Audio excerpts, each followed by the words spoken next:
খুব হারাম খাওয়ার ইচ্ছা না?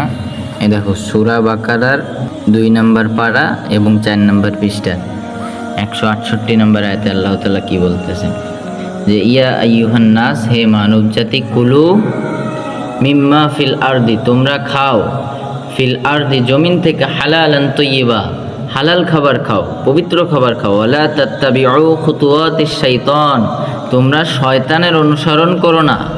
এরপরে বলতেছে আল্লাহ তাআলা ইন্নাহু লাকুম আদুউম মুবিন, নিশ্চয় শয়তান মানুষের প্রকাশ্য শত্রু। অথচ আমরা হারামে খুব মজা পাই।